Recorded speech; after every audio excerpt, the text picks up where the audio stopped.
me conta do reino que espera por mim. Eu te ofereço meu pranto, as dores da alma que quer renascer. Eu ouvi tua voz, teu falar, te seguir, caminhar, quis saber onde vou, desde a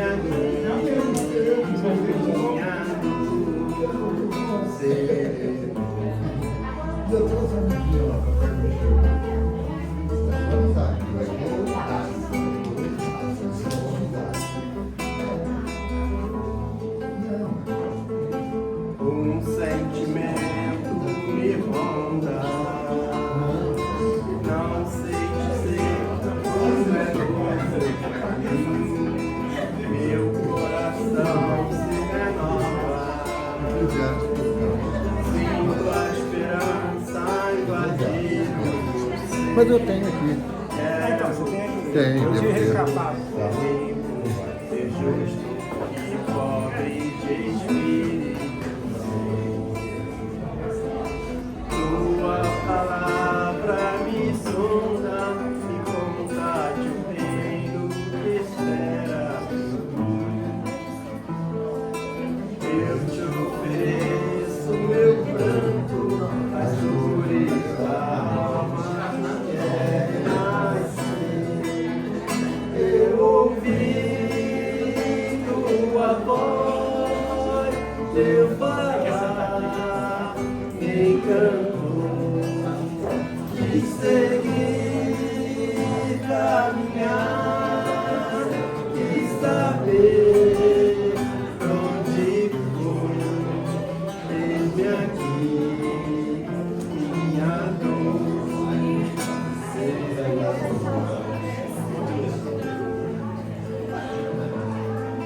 Um sentimento me ronda, não sei dizer, tudo é novo pra mim. Meu coração se renova,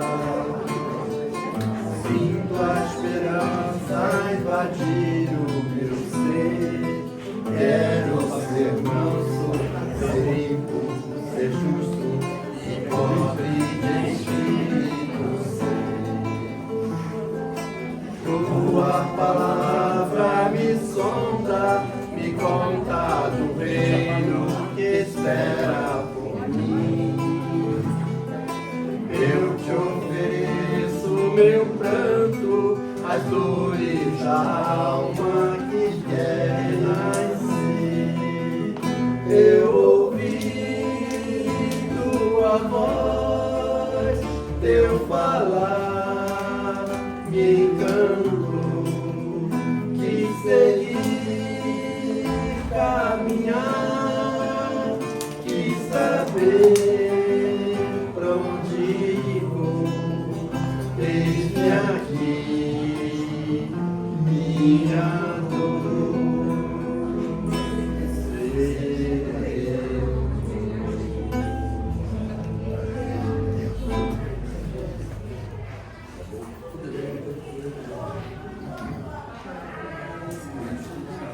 Boa noite a todos.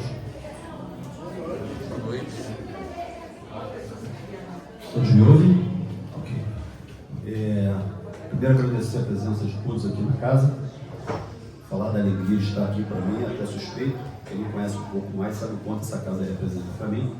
E hoje a minha alegria é dobrada, aliás, triplicada. Né? Porque o palestrante, eu já falei para ele, não vou cansar de falar, um dia eu quero ser igual a ele, espiritualmente falando, quando eu crescer. Né? E a presença do meu amigo Jonas, que toda vez que eu vou lá no Oswaldo Cruz, o abraço que esse cara me dá é algo assim, sabe? Não dá para transformar em palavras. Isso eu acredito por ele. Bem, enquanto Pedro não aparece, que eu estou pedindo para que todas as mensagens, né, todos os avisos fossem dados antes e não no final.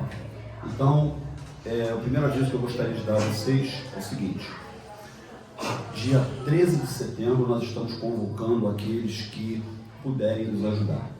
A casa hoje consegue distribuir 31 cestas básicas já cadastradas. Então, na última vez que saímos, nós conseguimos em 3 horas, de porta em porta, nós arrecadamos 75 quilos de alimento, mais 30 itens, não é isso? 30 itens de limpeza. Só que isso para nós ainda é pouco. Por quê? Porque nós temos uma meta de chegar a 50 famílias, ainda no final deste ano. Então nós fomos gentilmente convidados pela DIB, um novo mercado que abriu no Alto da Serra, e no dia 13 de setembro nós vamos estar lá, de 9 às 18. Ô você, não vou ficar lá o dia inteiro, não. A gente quer montar 3 turmas. 9 ao meio-dia, meio-dia às 15, das 15 às 18. Mas para isso a gente precisa de pessoas. Os desencarnados com certeza vão estar lá conosco. Mas você vai? Tá vendo? Eu estava sem calma, eu não pensei que estava naquele dia. Te agradeço profundamente. Depois nós vamos marcar o horário, vamos fazer um grupinho, porque está todo mundo com o mesmo horário, tá? Você vê, o pessoal vê. Então, gente, como eu costumo dizer, eu não posso falar pelos outros, eu falo por mim. É complicado para mim deitar a cabeça no travesseiro à noite, sabendo que tem gente passando fome e que eu posso fazer alguma coisa. Ah, você quer salvar o mundo? Não. De forma nenhuma. Quero salvar o mundo que está ao meu redor. Com a minha luta, com o meu trabalho, com a minha dedicação. Não só eu, como a Astrid, como a Fabiola, a Dora e a... Ellen. Eu esqueço. Se ela souber que eu esqueci o nome dela, dá problema. Então, quer dizer, nós somos 5 batendo de porta em porta. Dessa vez vão ser 4, que eu já falei com a chefe é a Fabiola. Ela não gosta de chamar ela de chefe, mas é ela mesma. Eu vou lá pro Alto da Serra para ajudar a coordenar e eu aguardo ansiosamente que as pessoas entrem em contato comigo para a gente montar uma equipe, porque isso aí vai ser todo mês, todo segundo sábado do mês, tá? Quando a gente não chegar nas 50, o problema é quando chegar nas 50, nós vamos botar depois mais 10 e assim nós vamos. Tá? Essa corrente do bem, ela não pode quebrar. Pedrão, contigo. Oi, gente, boa noite. Dá recado.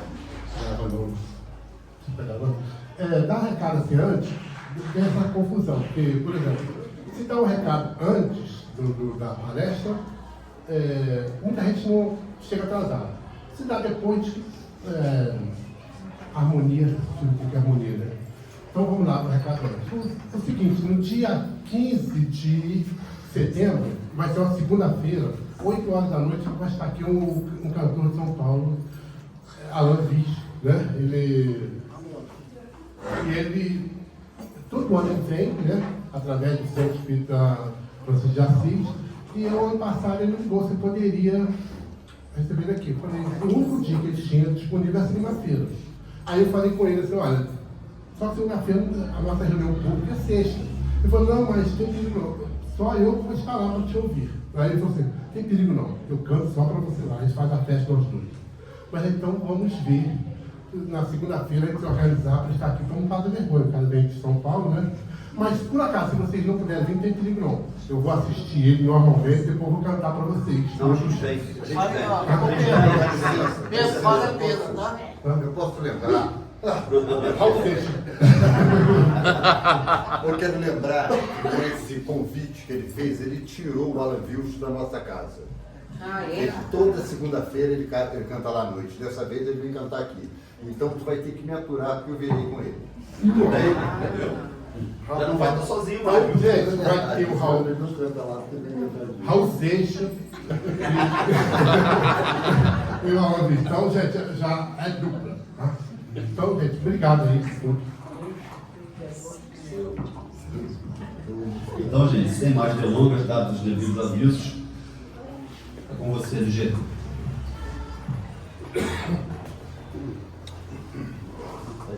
Boa noite a todos, que Jesus possa nos abençoar nesse momento e que a gente possa aqui fazer as nossas reflexões em torno das nossas vidas e não ponham um ponto final onde Deus pôs uma vírgula. Nós insistentemente fazemos isso, seja de forma consciente ou de forma inconsciente. Será que a gente faz ou não faz? Quais são as coisas que a gente insiste em colocar pontos finais e, na verdade, a vida está sinalizando uma vírgula, uma continuação, um prosseguimento? Isso, eu trabalhei muito em terapia, essa coisa, não de forma direta, mas eu descobri que eu fazia isso. E aí, essa palestra é baseada no título, não tanto no conteúdo, mas no título desse livro, que tem o mesmo nome. É um livro coreano e que traz algumas histórias relacionadas ao tema. E ali a gente vê que a gente insistentemente faz isso de uma forma muito crônica e não percebemos. Por quê? Simples. A vida continua. Mas a gente insiste em botar, se alguém desencarna próximo a nós, ou se nós vamos desencarnar, nós estamos lá sinalizando um ponto final. E Deus está colocando uma vírgula, uma continuidade. E aí, para a gente entender um pouco esse processo, vamos definir ponto e vírgula. Perfeito? Aula de português, vamos voltar alguns anos. Ponto. Suspensão de um processo qualquer. Fim. Parada. Ponto final. Vírgula. Ela não indica o fim de uma ideia, ela não indica o fim de uma ideia como ponto, mas sim uma separação dentro da frase. E aí a gente começa a perceber que muitas das coisas que nós deveríamos estar colocando pontos finais, nós estamos colocando vírgula, e onde a gente deveria estar colocando as vírgulas, nós estamos colocando como finito, acabou, agora não tem jeito. E não só nas questões de reencarnação, de vida após a morte, mas também no nosso cotidiano, no nosso trabalho, na nossa família, na nossa vida, na nossa rotina, nós ficamos insistentemente fazendo isso de alguma forma. A gente vai passar por isso tudo, e iniciando com um personagem evangélico que está lá em João, capítulo 11, versículo 39, Lázaro. Lázaro tem aqui uma passagem em que Jesus diz o seguinte: tirai a pedra, Marta. Irmão do defunto, que é Lázaro, disse-lhe: Senhor, já chega mal, porque é já de 4 dias. Disse-lhe Jesus: não te tenho dito que se creres verás a glória de Deus? Tiraram, pois, a pedra de onde o defunto jazia. Clamou com grande voz: Lázaro, sai para fora. E o que fora defunto saiu, tendo as mãos e os pés ligados com faixas, e o seu rosto envolto no lenço. Disse-lhe Jesus: desligai-o e deixai-o ir. Então Lázaro, já dado como morto, já sepultado, chega Jesus manda tirar a pedra do sepulcro e manda: Lázaro, sai. Imagina a reação das pessoas. O homem já está morto há 4 dias. E ele sai. E é ali que a gente já começa a perceber. A gente já não teria colocado um ponto final ali? É óbvio. É óbvio. No livro Lázaro Redivivo, depois é resgatado, esse pós-vida, essa reencarnação dentro da reencarnação de Lázaro, onde ele era negado pela sociedade. Ele se aproximava dos templos, e nos templos eram ditos assim: sai fora, sai daqui. Você defronta e confronta a lei. Você era para estar morto, ele não era mais aceito, porque ele teria confrontado Deus. E era uma blasfêmia ele estar vivo, era uma blasfêmia ele estar ali andando entre aspas, vivos. Lembrando ontem da palestra de Paulo, onde ele falava que acho que os mortos são os que estão reencarnados, os mortos somos nós, porque a verdadeira vida é a de lá. Então, quando a gente reencarna é que a gente morre, verdade? Que a vida real é a vida no plano espiritual. Então Lázaro vem trazer essa reflexão, ele vem trazer esse símbolo da vírgula para a nossa reflexão de hoje. A vida prossegue, a vida tem continuidade. E aqui eu estou falando do básico, que é o que a doutrina espírita fala: vida após a vida. Mas a gente tem que falar também do que é finito e do que é infinito. O que tem fim e o que não tem fim. Diz Leon Denis no livro Depois da Morte: a essência em si escapa ao homem, dizia a doutrina pitagórica, pois ele só pode conhecer as coisas deste mundo, em que o finito se combina com o infinito. Como conhecê-las? Há entre ele e as coisas uma harmonia, uma relação, um princípio comum, e esse princípio é dado a tudo pelo Uno, que com a essência fornece também a sua medida e inteligibilidade. Olha só, gente, o finito se combina com o infinito. Nós não fazemos isso? O corpo físico é infinito? Não. O corpo físico é finito. Mas o espírito que habita, esse é imortal. Legal? E aí já começa as nossas sessões de terapia. Né? Começam os nossos problemas. Como lidar com isso? O corpo não acompanha o espírito, às vezes o espírito também não acompanha o corpo, depende da criatura que ali está encarnada. E a gente tem que começar a dar as definições. O que é infinito, gente?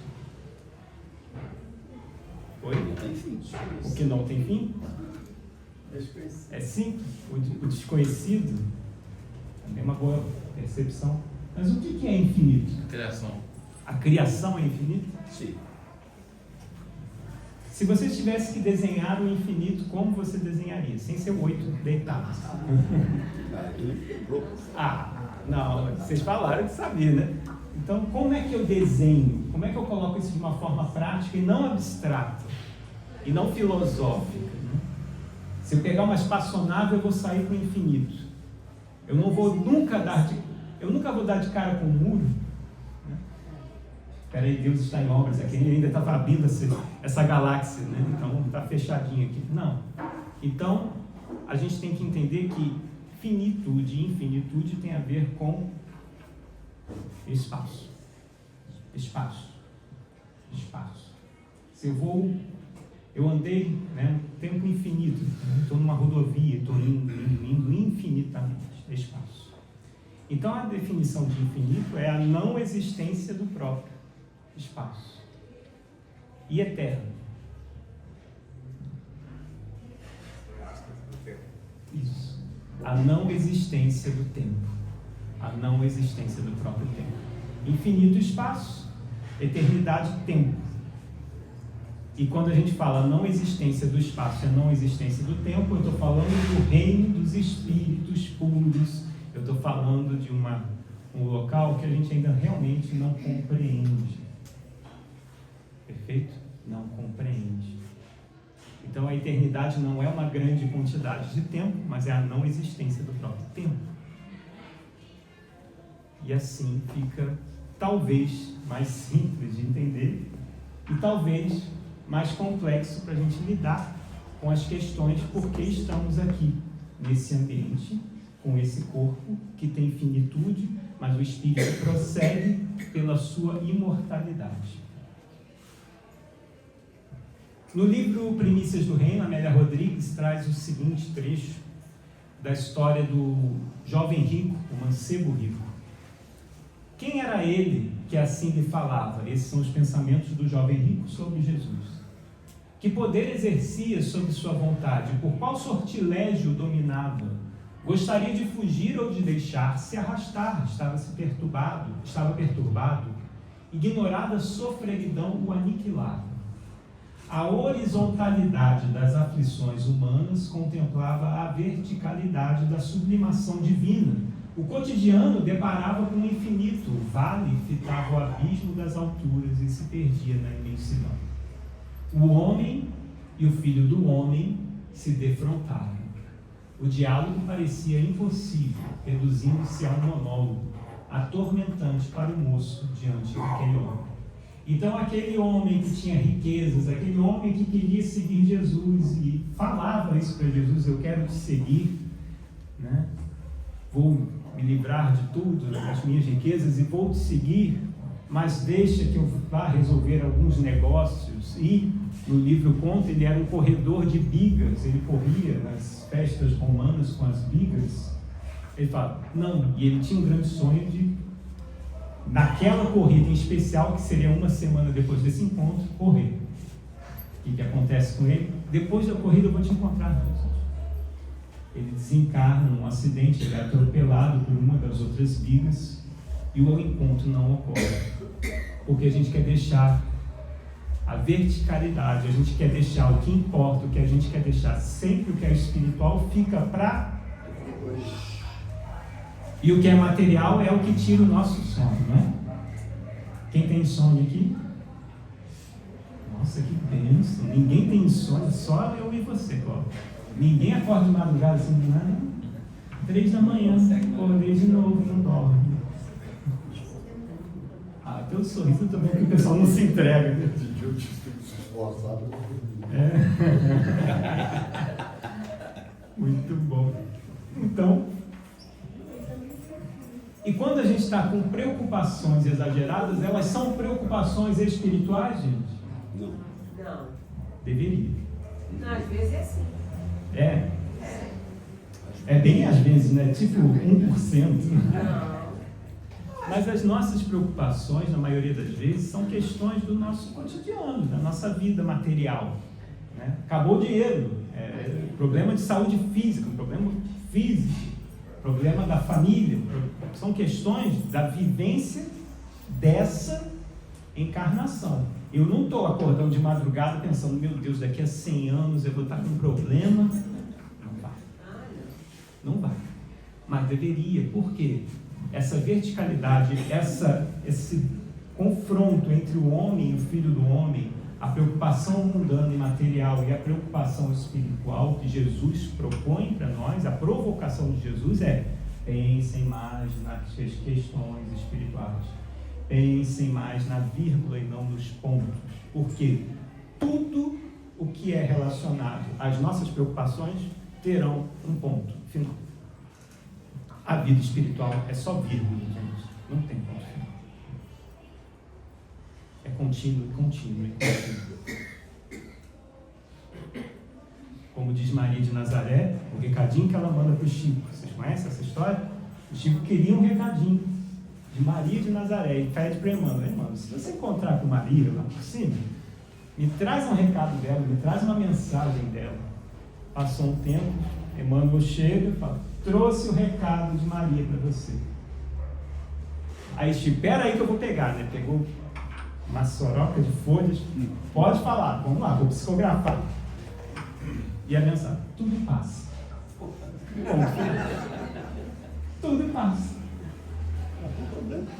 Tudo passa. É a mensagem de Maria Chico. E tudo passa de fato. Passa. E Jesus fala no seu Evangelho: isso não passará. O que é isso não passará? As coisas verticais, as questões espirituais. Isso não passa.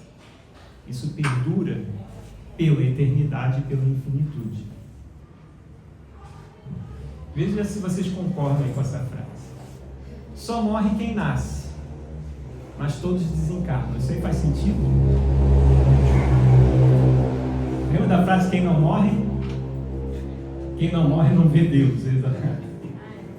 Mas aqui, só morre quem nasce, mas todos desencarnam. Todos nós vamos desencarnar um dia? Sim. Sim. Todos nós nascemos? Sim.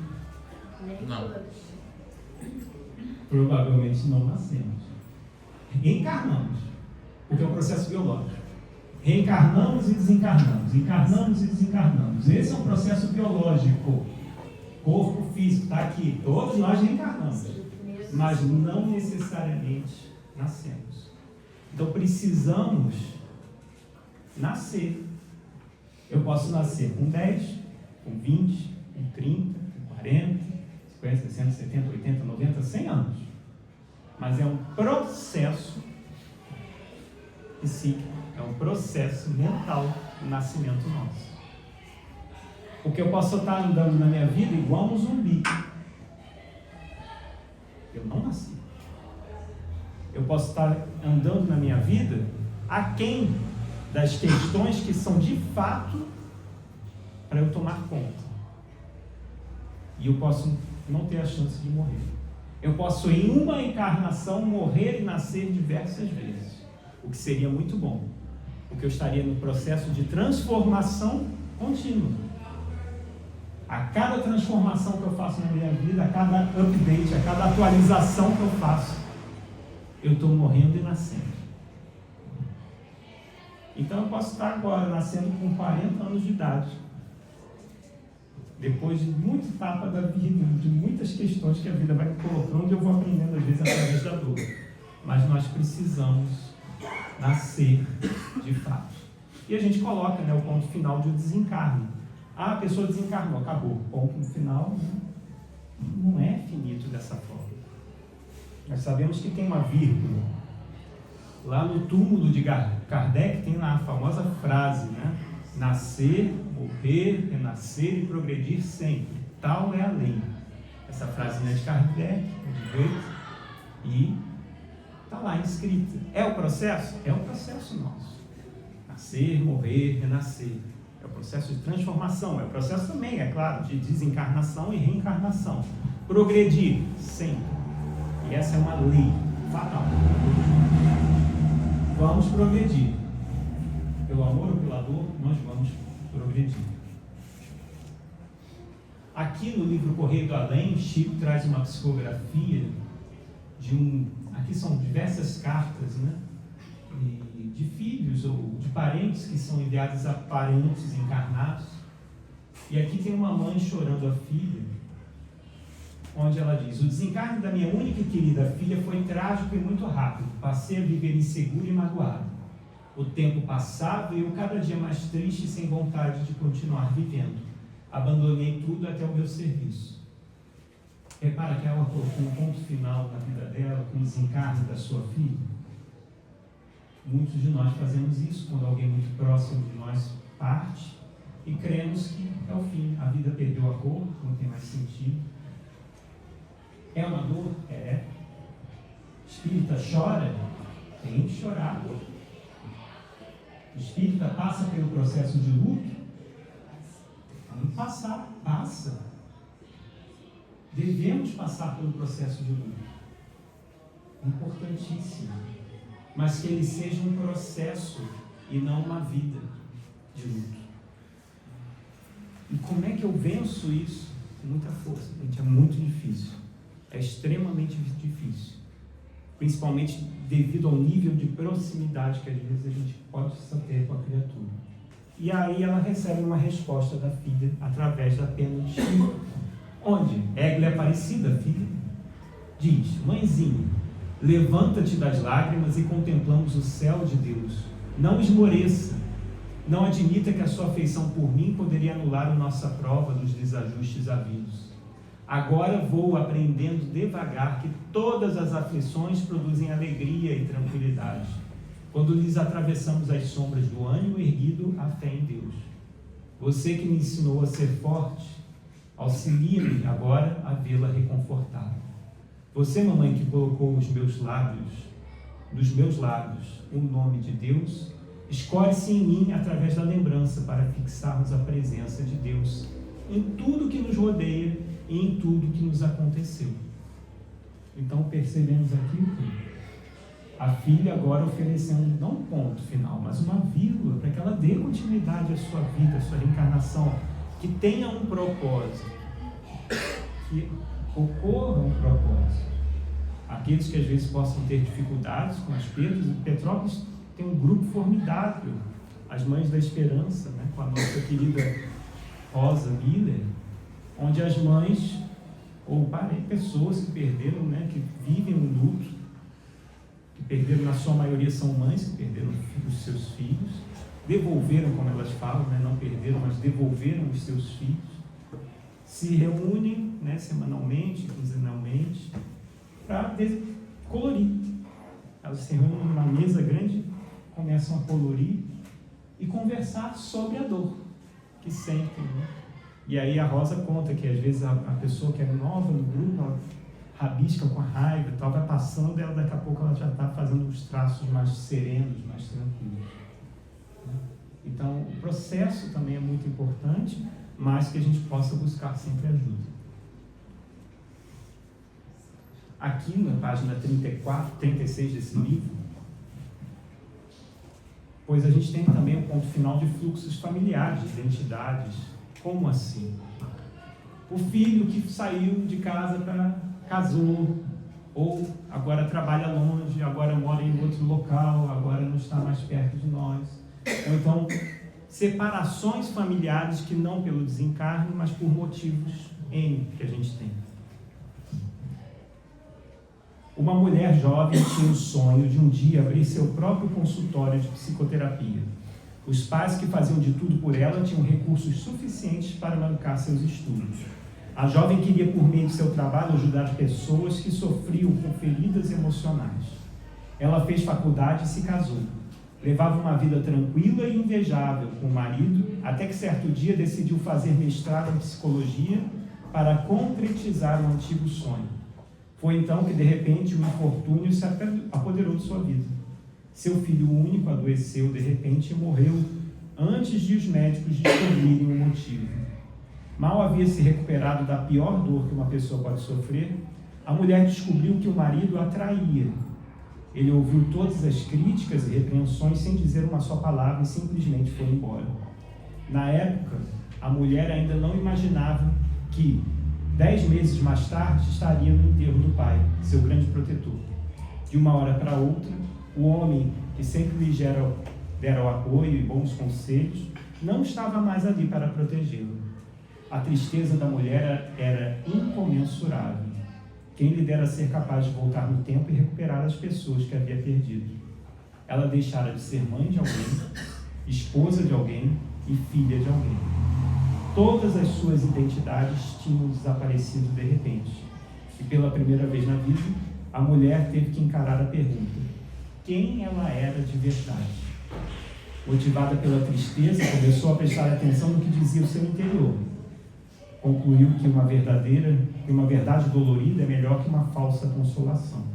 Quando a alma desperta para uma nova vida, as perdas anteriores deixaram de ter importância. Então, aqui nessa história, que é bem impactante, e que às vezes é comum a gente encontrar perdas uma atrás da outra, né? Muito consequentes umas das outras, começa a forçar a pergunta de quem somos nós. Porque aqui a gente está falando de perda de identidade. Eu sou apegado a alguma identidade na minha família, na minha vida, no meu trabalho? Eu sou o pai de família, eu sou o grande irmão, eu sou o filho, eu sou o grande avô. E se eu perco essa identidade? Se perder essa identidade, basta o caso dessa moça, como a gente viu. 2 desencarnes, uma traição e um afastamento do marido. Então ela deixa de ser mãe, filho e esposa. E aí ela se pergunta: quem sou eu agora? Para muitos de nós isso poderia ser um ponto final. Acabou. Eu não tenho mais motivo nenhum. E ela é obrigada a ver e olhar-se, perceber: quem sou eu? E se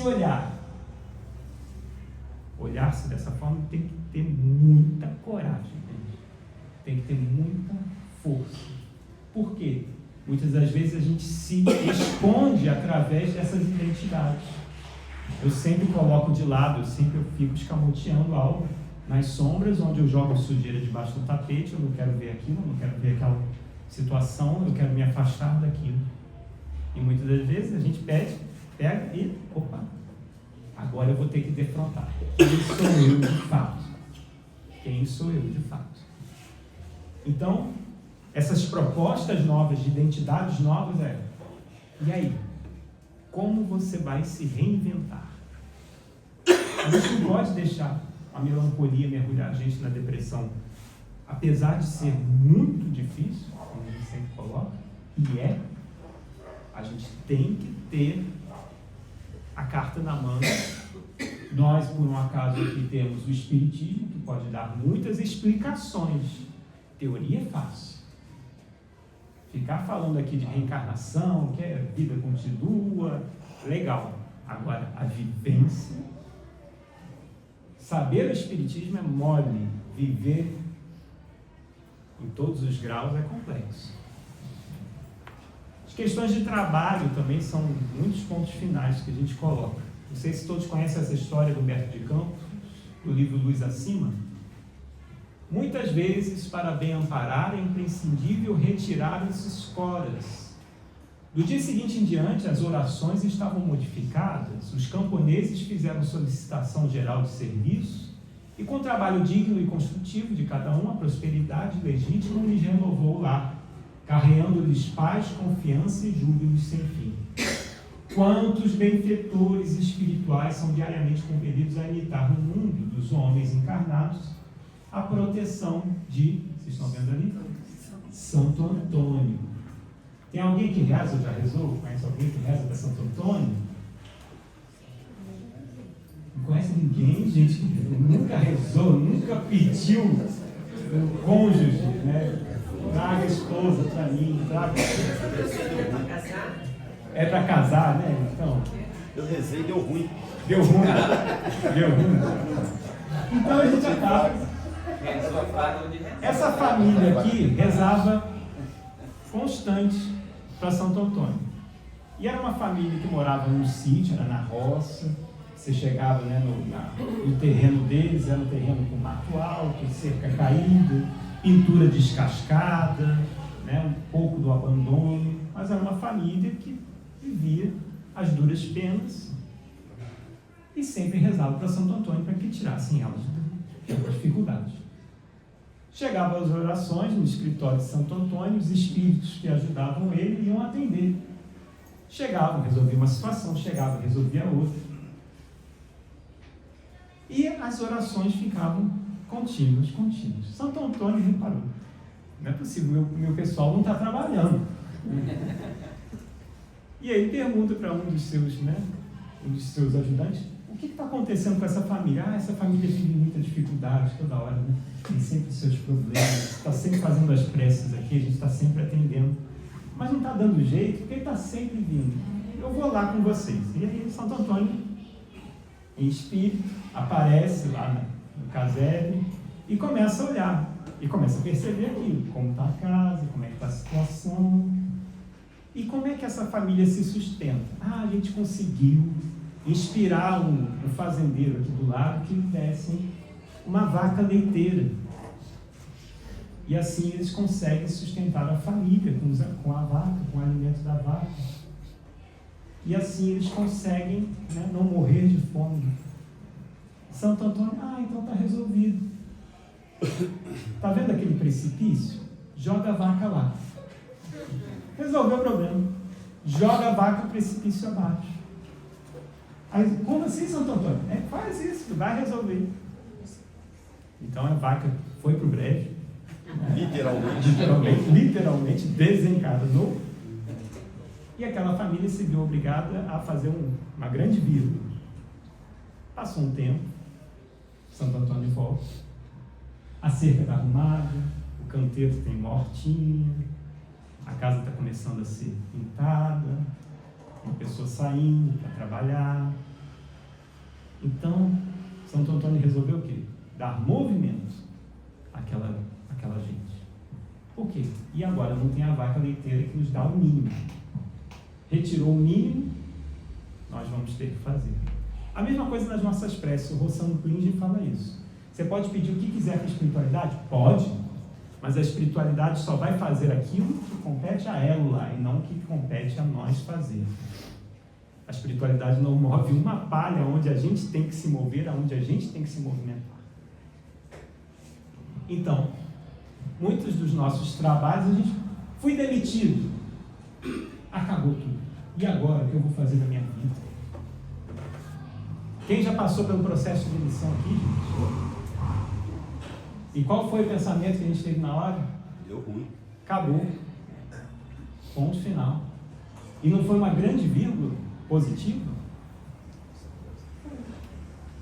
Só que a gente enxerga sempre o ponto. O envelhecimento é um ponto final? Aposentei. Quem já está aposentado aí? Se aposentou, seu Rui? Quem já está aposentado? E aí? Sim e não, né? Mas quando a gente tira a aposentadoria, a gente fica feliz, não fica? Quem tirou, quem já fez sua aposentadoria? Quem já aposentou, no primeiro dia de aposentadoria, fica legal? Deve ser bom, né? Segunda-feira chegou. A primeira, que legal, opa! Passou 2 semanas. Tédio total, né? Meu Deus, o que eu vou fazer na minha vida? E a gente, às vezes, coloca o ponto final. Às vezes, não pela questão de trabalho, mas pela questão da própria idade. Ah, eu estou com X anos, agora, acabou. O que vai ser do meu futuro? Gente, Jung fala o seguinte: assim se aproximam do limiar da velhice, com aspirações e desejos irrealizados, que automaticamente desviam seu olhar para o passado, sendo eternos adolescentes, lastimosos substitutos da iluminação do si mesmo, consequência inevitável da ilusão de que a segunda metade da vida deve ser regida pelos princípios da primeira. A segunda metade da vida não deve ser regida pelos primeiros, pelos mesmos princípios dos primeiros anos da vida, da primeira parte da vida. A gente tem que saber envelhecer, mas a gente tem medo de envelhecer, a gente quer segurar, puxar o freio de mão do envelhecimento. Aí a gente fala, quem me dera eu com os meus 15 anos com a cabeça que eu tenho hoje. É isso que vocês ouvem? Né? Não, você está com a idade que tem e com a cabeça que tem, justamente porque passou pela primeira etapa, construiu algo. E quando a gente chega na segunda etapa, a gente olha para trás assim, porque a gente tem passado para olhar. Aí olha para lá e fala assim, e agora? Acabou. Mercado de trabalho acabou. Acabou nada, né, Sheila? É isso aí. Mas não acabou não, gente. Não acabou. É uma grande vírgula. Se a gente souber com sabedoria fazer essa passagem. Divaldo fala o seguinte: quem na velhice descobre o mistério da vida, a grandeza dos relacionamentos, o júbilo do aprendizado, torna-se belo, com diferente irradiação de felicidade, que o torna um verdadeiro sábio, um ser feliz. Então, a questão de sapiência espiritual, a gente pode muito bem desenvolver com qualquer idade. Agora, é entender o que é velhice e juventude em termos orgânicos, corpo físico, em termos espirituais. Porque às vezes eu posso ser um reclamão crônico, espiritualmente falando. Ou eu posso ser uma pessoa sempre... Vocês diziam que Divaldo Pereira Franco tinha os seus 90 e tantos anos? Ninguém diria, ninguém diz. Mas ele estava lá, jovem, trabalhando, sabendo viver. E a gente faz muito isso, para poder procurar colocar bem os nossos pontos finais. A gente coloca um ponto final amarradinho, não mais com a vaca, mas com um bode expiatório. O que eu ponho? Não, eu não faço isso por causa da minha idade. Eu não faço isso porque eu não tenho meu emprego. Eu não faço isso porque fulano desencarnou. Eu não faço isso porque... Eu não faço isso porque... E vai enchendo de ponto final amarrado a bode expiatório, porque não tem essa sapiência de saber que, não, desamarra esse bode daqui, leva ele daqui, que não me pertence. rotina. Quem gosta de rotina? Nossa, teve alguém que falou, detesto, meu Deus do céu, detesto rotina. Tem gente que ama, tem gente que odeia. Isso é o 880. Maria Dolores fala o seguinte: alma querida, não reclame do trabalho em excesso, nem da repetição que te domina. Abundância de serviço é base do progresso, e repetição para nós é lei divina. Lembremos-nos do sol se repetindo e repetindo, cada manhã sempre nova e sempre linda. Rotina está no pão que nos sustenta, nas tarefas que temos lado a lado, na limpeza e até na vestimenta, tanto quanto em qualquer aprendizado. Honremos a rotina aceitando-a. Sem rotina o trabalho não produz. Sigamos a rotina dia a dia e teremos vida com Jesus. Tem gente que percebe na rotina um ponto final.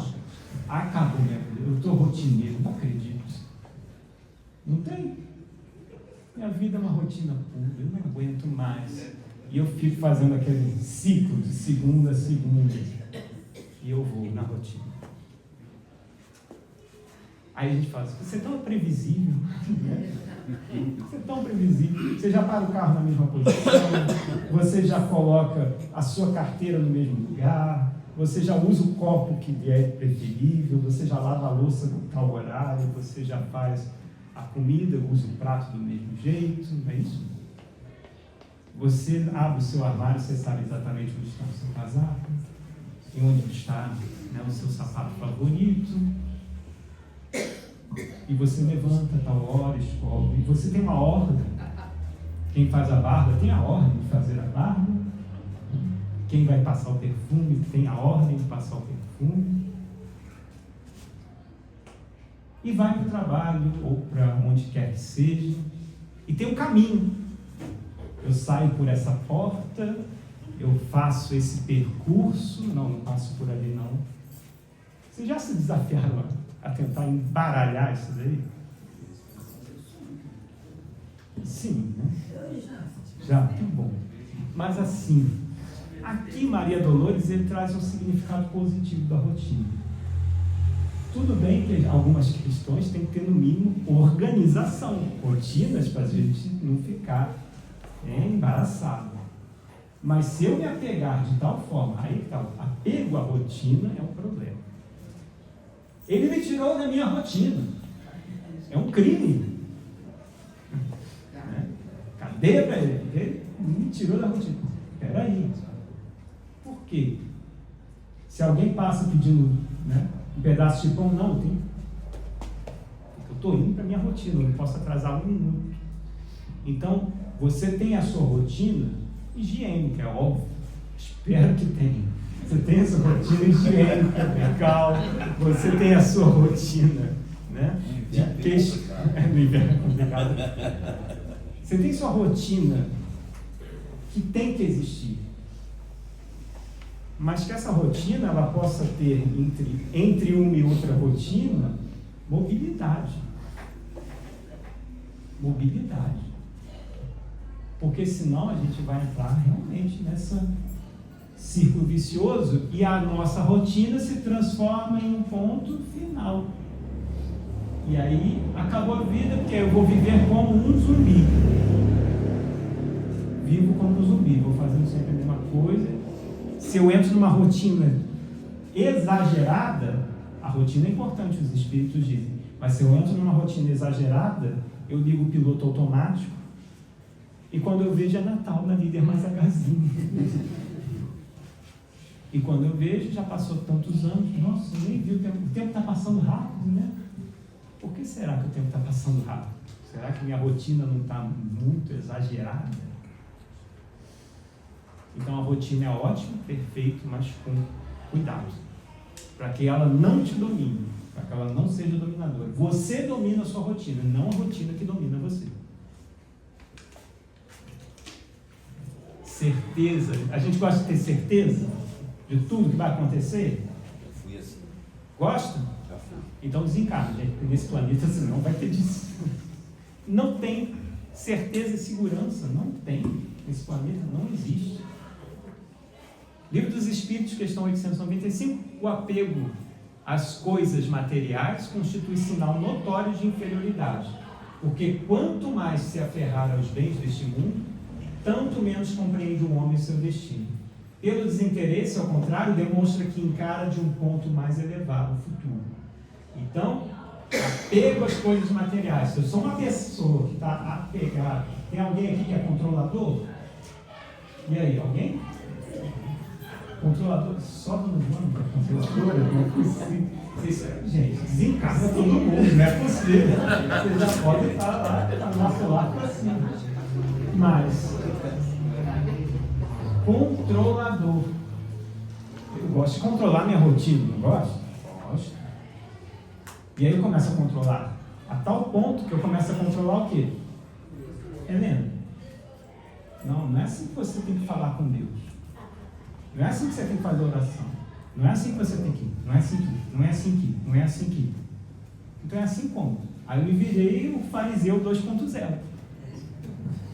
Renovado aqui. Eu sou espírita, mas na verdade é um fariseu. Por quê? Controlador. Tem que controlar tudo. E eu, com minha certeza e segurança, não, tem que ser assim, tenho certeza.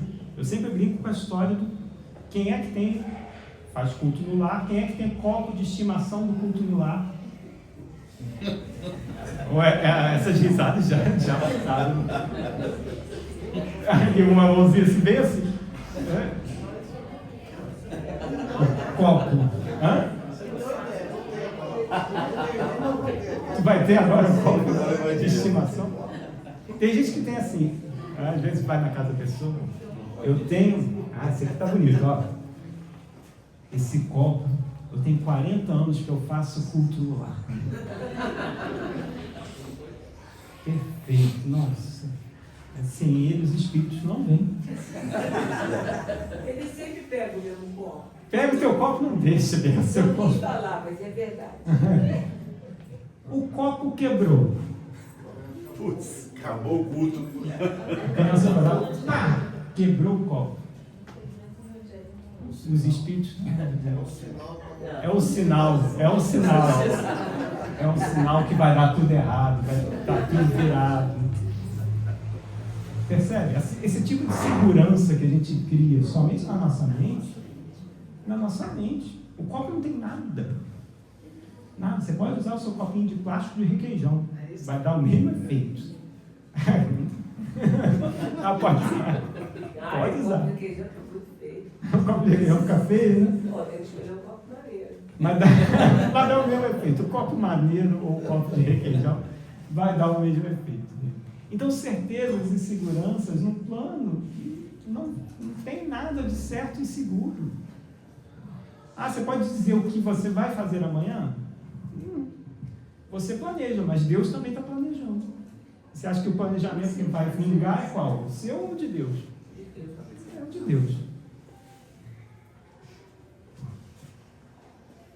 Tudo aqui nesse mundo, Divaldo Pereira Franco, é transitório em suas expressões materiais. Portanto, como nos diz a mentora, que é a Joana, perseguir as ilusões da posse do destaque político ou social, religioso ou artístico, científico ou cultural, estético ou afetivo, desembocam em verdadeiros desastres interiores que se apresentam como depressões, agressividade, violência, lutas contínuas, homicídios e suicídios lamentáveis. Nos diz Joana, acautela-te a respeito de qualquer tipo de apego. É fundamental nos despojarmos de toda uma carga de crenças e falsas ilusões, às quais acabamos nos apegando, e elas pesam muito, tal como um verdadeiro fardo, nos impossibilitando de ver a realidade como ela realmente é e de perseguir objetivos reais que conduzam concretamente a nossa evolução individual.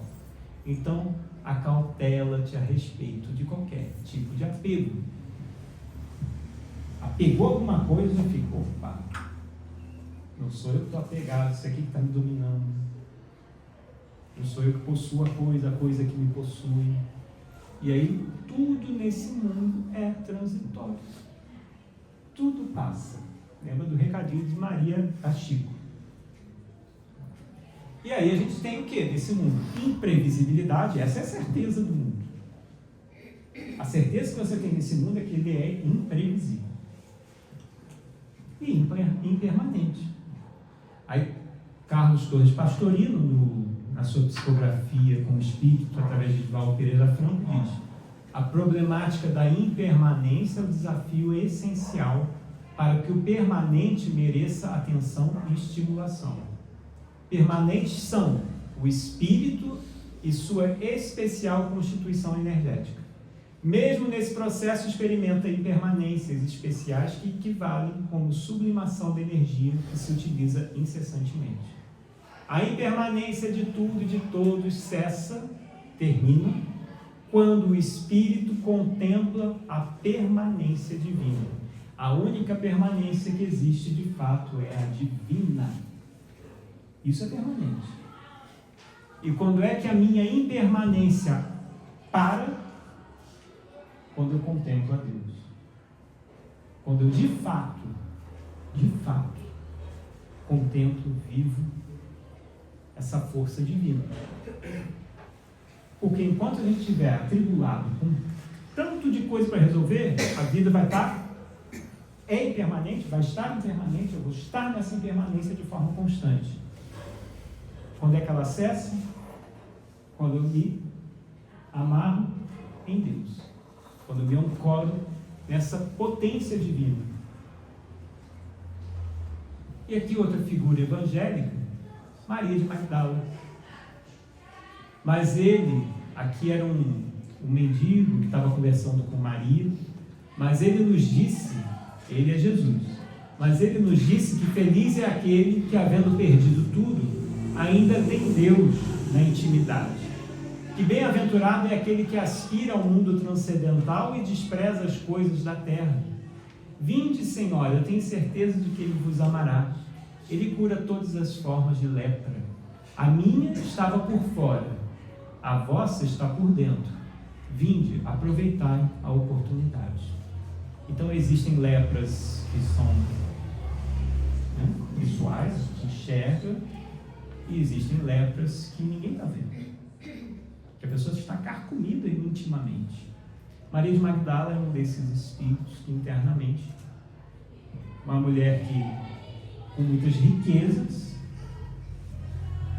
com muitas posses, construiu, tinha um casarão, muitos perfumes, muitas roupas, e aquele vazio, muitas das vezes possuída pelos espíritos obsessores, ou como diz o Evangelho, possuída pelos demônios, como diz o Evangelho, mas a gente sabe que são espíritos obsessores, até um momento que ela começa a ouvir falar de Jesus. E quando ela encontra Jesus, Jesus foi o único homem que olhou para ela e olhou para a lepra interna, que olhou para ela não para o corpo físico, mas que olhou para o coração dela, olhou para o íntimo dela. E ali ela fez a mudança. Voltou para casa, jogou as roupas todas pela janela, quebrou todos os jarros de perfume, guardou um jarro de perfume, e aí sabia que Jesus estava na festa, numa casa de um dos fariseus. Tinha um fariseu que convidou Jesus para uma festa. Ela chega chorando, lava os pés do Cristo, também joga perfume. E está aí essa mulher. E que depois do desencarne do Cristo, ela era aceita entre os discípulos. Eles suportavam ela, mas ela andava à margem do grupo. É óbvio que era um grupo judeu tradicional. Não iam aceitar uma mulher que eles davam crédito a Jesus, porque Jesus ensinava, mas eles tinham muito, o coração deles era muito refratário a Maria de Magdala. Depois que Jesus desencarna, o que ela vai fazer da vida? Ponto final? Não, vírgula. Vai falar, se torna uma apóstola. Vai pregar para quem? Os leprosos. Encontra um grupo, começa a falar de Jesus, porque ninguém se aproximava desse grupo, começa a andar com esse grupo. Até que um dia ela também contrai a lepra. E antes de desencarnar, ela tinha uma grande vontade de se encontrar com Maria, de Nazaré. E aí ela estava em Éfeso com João, o evangelista. Ela consegue fazer essa última visita e desencarna naquele momento. Então essa Maria de Magdala, que em todos os pontos da vida dela, ela poderia ter colocado pontos finais. Não tem mais jeito. Eu já fiz muito, tem muita gente que é assim. Eu já fiz muita besteira na minha vida. Já joguei minha vida fora, não tem mais jeito. Ponto final. E Deus insiste em colocar uma vírgula. Tem jeito? Mas eu fiz muita besteira, você não sabe. Pega o exemplo de Paulo de Tarso. O homem perseguiu, torturou, assassinou. E estava com planos muito piores que ele. Ele não teve jeito. Se não fosse por ele, a gente estava sentado aqui hoje? Não. Porque sem ele, o cristianismo não seria divulgado como foi.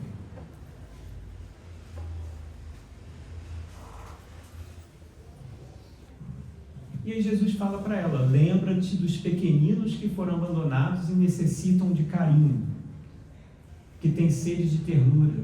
Esses é que serão teus filhos. Torna-te mãe de todos eles. Amar o filho da própria carne é um dever imposto pela vida, mas amar aquele que é de outra carne é uma oferta do amor de Deus. Por isso, quando eu te digo que ames ao que não tem amor, é para que o muro velho dos teus desencantos reverdeça e desabrochem as flores da tua afetividade, que estão esmagadas na tristeza. Agora eu vou botar assim para trabalhar. Vou botar aqui no nosso. A gente vai ler um trecho aqui de Eclesiastes, capítulo 3, versículo 1 a versículo 12. Tem? Você enxerga?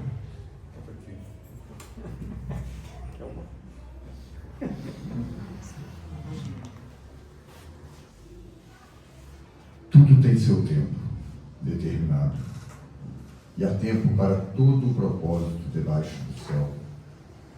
Há tempo de nascer e tempo de morrer, tempo de plantar e tempo de arrancar o que se plantou, tempo de matar e tempo de curar, tempo de derrubar e tempo de edificar, tempo de chorar e tempo de rir, tempo de prantear e tempo de dançar, tempo de espalhar pedras e tempo de ajuntar pedras, tempo de abraçar e tempo de afastar-se de abraçar, tempo de buscar e tempo de perder, tempo de guardar e tempo de lançar fora, tempo de rasgar e tempo de coser, tempo de estar calado, tempo de falar, tempo de amar e tempo de odiar, tempo de guerra e tempo de paz.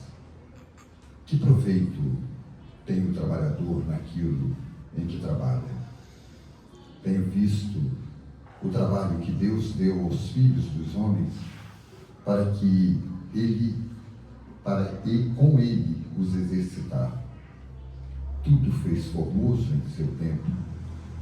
Também pôs o mundo no coração do homem, sem que este possa descobrir a obra que Deus fez desde o princípio até o fim.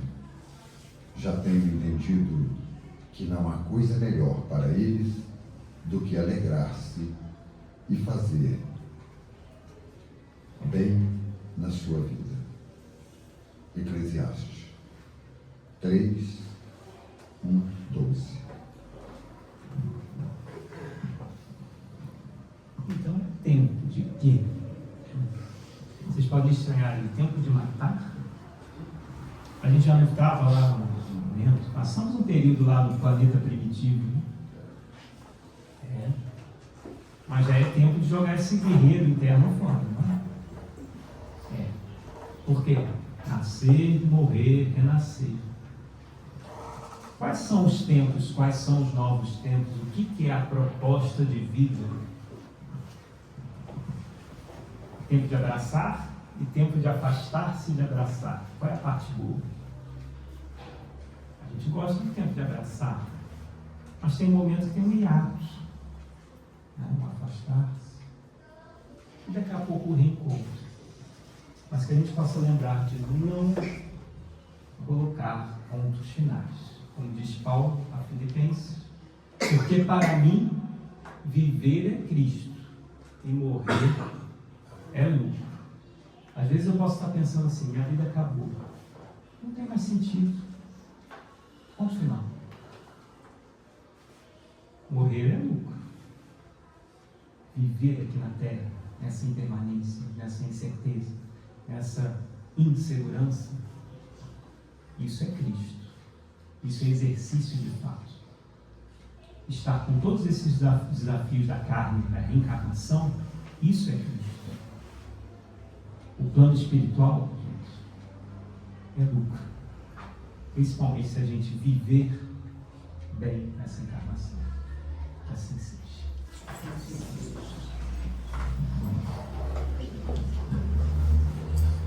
E aí, vocês agora entenderam por que quando eu crescer eu quero ser igual a ele? Entenderam, né? Pois é. Engraçado, não era para mim estar aqui hoje. Porque, como é o título da palestra? Não ponha um ponto final onde Deus põe uma vírgula. Eu coloquei um ponto final. Falei, não vou à palestra hoje. E vou explicar o porquê. Na quarta-feira, eu fui fazer uma determinada limpeza. E o local que eu fui fazer a limpeza possivelmente estava cheio de ácaros, fungos, alguma coisa que atacou. E vocês sabem que o homem é muito resistente a qualquer tipo de doença. Não entendi o porquê do sorriso. Chamarei isso de bullying, mas tudo bem. E aí o que aconteceu? Na quarta-feira para quinta de madrugada, eu acordei com a garganta ardendo em fogo. Falei, deu ruim. Mas eu já tenho um remedinho próprio para isso, fui lá, tomei o remédio e aliviou. Só que ontem, até para andar estava difícil. Não fui trabalhar. Fui hoje. Aí cheguei em casa cansado e eu falei, não, hoje não dá para ir. Aí eu olhei e falei assim, pô, mas é o LG. Mas eu vou botar um ponto final, não dá, eu estou mortinho com farofa. Aí eu recebo uma mensagem do André, Valci, você pode dirigir a reunião hoje? A vírgula, o ponto final se transformou numa vírgula. E eu sou muito grato, obrigado mais uma vez, tá? Tudo que eu falo não é para te enaltecer, porque você é uma pessoa especial, pelo menos para mim, e creio que para muitos aqui, tá? Os pais que tiverem com filhos, hoje aqui no recinto, por gentileza, quando a gente acabar depois da prece final, venham para a salinha aqui para vocês poderem entrar com seus filhos no passe, tá? Nós estamos fazendo isso toda sexta-feira, que é para mostrar a proximidade de pai e filho, tá? Isso é uma coisa que a evangelização está fazendo e a gente agradece, tá bom, gente? Todo mundo entendeu que não está na hora de botar ponto final em nada? É vírgula e vamos para frente? Então eu convido a todos nesse exato momento a cerrarem os olhos, elevar o pensamento a Deus, Jesus, Maria Santíssima, a cúpula espiritual que rege esta casa, aos nossos protetores, carinhosamente chamados de anjos de guarda. Primeiro agradecer ao Luiz Guilherme pela excelente palestra, agradecer a presença dos encarnados e desencarnados, agradecer por tudo de bom que nos tem acontecido e também pelas coisas ruins, porque com elas nós aprendemos. E na certeza absoluta de que todos que aqui estão irão sair daqui de acordo com o que merecem, ou seja, muito melhor do que entrar. Pedimos ao nosso Mestre Jesus para dar encerrada a palestra da noite de hoje. Que assim seja, graças a Deus. Então, os papais, por gentileza, que estiverem aí com seus filhos,